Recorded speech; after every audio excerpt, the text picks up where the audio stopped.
ऋणस्य प्रतिसङ्ग्रहः। विरूपाक्षपुरे शरभेन्द्रः नाम कश्चन महाधनिकः आसीत्। श्रीधरनामकः ततः धनं स्वीकृत्य गतः। दीर्घकालस्य अनन्तरम् अपि ऋणं न प्रत्यर्पितवान् एव। वृद्धिम् अपि अविहाय श्रीधरेण 1,000 रूप्यकाणि दातव्यानि भवन्ति स्म। तानि प्राप्तुं शरभेन्द्रः विविधान् उपायान् आश्रितवान्, तथापि ऋणं न प्रतिप्राप्तम्। विरूपाक्षपुरस्य पार्श्वे नन्दिग्रामः अस्ति। नन्दिग्रामस्य भूस्वामी शरभेन्द्रस्य मित्रम्। सः योग्यम् एकं तरुणं स्वकार्यालये उद्योगित्वेन नियोक्तुम् इच्छति स्म।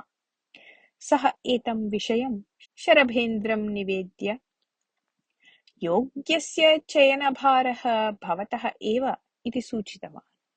शरभेन्द्रः एतत् अङ्गीकृतवान्। शरभेन्द्रः उद्योगं दापयति इति वार्तां ज्ञात्वा मल्लेश भीमेश नामकौ तरुणौ शरभेन्द्रस्य समीपम् आगतवन्तौ।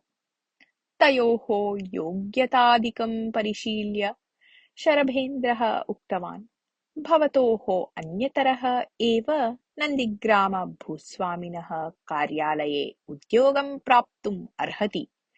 तत्र यः उद्योगं प्राप्नोति तेन ऋणप्रतिसङ्ग्रहादीनि विशिष्टानि कार्याणि करणीयानि भवन्ति। अतः मया भवतोः कृते एका परीक्षा निश्चीयते। यः तस्यां परीक्षायाम् उत्तीर्णः भविष्यति सः एव उद्योगं प्राप्स्यति। एतद् ग्रामीणः श्रीधरः बहोः कालात् पूर्वम् एव मत्तः ऋणं स्वीकृतवान् आसीत्। दीर्घकालः अतीतः चेदपि ऋणं तु न प्रत्यागतम्। अतः यः ततः ऋणं प्रतिसङ्गृह्णाति तस्मै मया उद्योगः दाप्यते। दिनत्रयाभ्यन्तरे एतत् कार्यं साधनीयम् इति। उभौ अपि एतत् अङ्गीकृतवन्तौ। दिनत्रयानन्तरम् उभौ अपि शरभेन्द्रसमीपम् आगतवन्तौ। ऋणं प्रतिसङ्गृहीतं वा इति भीमेशं पृष्टवान् भूस्वामी। अनङ्गीकारपूर्वकं शिरः चालयन् लज्जया शिरः अवनमय्य स्थितवान् भीमेशः। भवता कार्यं किं साधितम् इति मल्लेशं पृष्टवान् शरभेन्द्रः। आम्, समग्रं धनं सङ्गृह्य आगतवान् अस्मि अहम् इति साभिमानम् उक्त्वा धनग्रन्थिं शरभेन्द्राय दत्तवान् मल्लेशः। सन्तुष्टः शरभेन्द्रः, साधु मल्लेश, श्वः भवान् नन्दिग्रामस्य भूस्वामिनं पश्यतु, सः उद्योगं भवन्तं नियोक्ष्यति इति उक्तवान्। उभौ अपि तरुणौ शरभेन्द्रस्य अनुज्ञां प्राप्य ततः निर्गतवन्तौ। मार्गे भीमेशः मल्लेशम् उद्दिश्य, मित्र, महता प्रयत्नेन अपि श्रीधरात् ऋणं प्रतिप्राप्तुं न शक्तवान् अहम्। भवान् एतत् कार्यं कथं साधितवान् इति आश्चर्येण पृष्टवान्।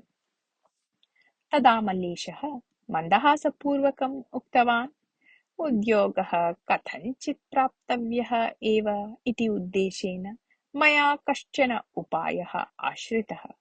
अहं जानामि स्म यत् ऋणप्राप्त्यर्पणे श्रीधरस्य प्रवृत्तिः नास्ति इति। अतः अहं तस्य समीपं गत्वा उक्तवान्, भवते 2,000 रूप्यकाणि ऋणरूपेण अहं दास्यामि, किन्तु भवता आदौ शरभेन्द्रस्य 1,000 रूप्यकात्मकं ऋणं प्रत्यर्पणीयम् इति। श्रीधरः एतं प्रस्तावम् अङ्गीकृतवान्। अतः अहं ऋणसन्धिपत्रं लेखयित्वा श्रीधराय 1,000 रूप्यकाणि दत्तवान्। पुनः 1,000 रूप्यकाणि शरभेन्द्राय दत्तवान् च इति। अग्रे 2,000 रूप्यकात्मकं ऋणं श्रीधरतः कथं वा प्रतिसङ्गृह्यते भवता इति पृष्टवान् भीमेशः। तदर्थम् अपि उपायः चिन्तितः एव मया। श्रीधरः केषुचित् वञ्चनाप्रकरणेषु अक्रमव्यवहारेषु च सहभागिनी आसीत् इति अहं जानामि। तस्य एतादृशं व्यवहारं नन्दिग्रामस्य भूस्वामी सम्यक् जानाति। अतः एव ततः भीतः अस्ति श्रीधरः। यदि अहं भूस्वामिनः कार्यालये उद्योगं प्राप्नुयाम् तर्हि श्रीधरः मत्तः अपि भीतः भवेत् एव। अतः सः निश्चिते समये ऋणं प्रत्यर्पयिष्यति इति उक्तवान् मल्लेशः। एतत् श्रुत्वा भीमेशः मल्लेशस्य बुद्धिमत्तां प्रशंसन् वस्तुतः एतस्मिन् उद्योगे भवान् एव नियुक्तिम् अर्हति इति उक्तवान्।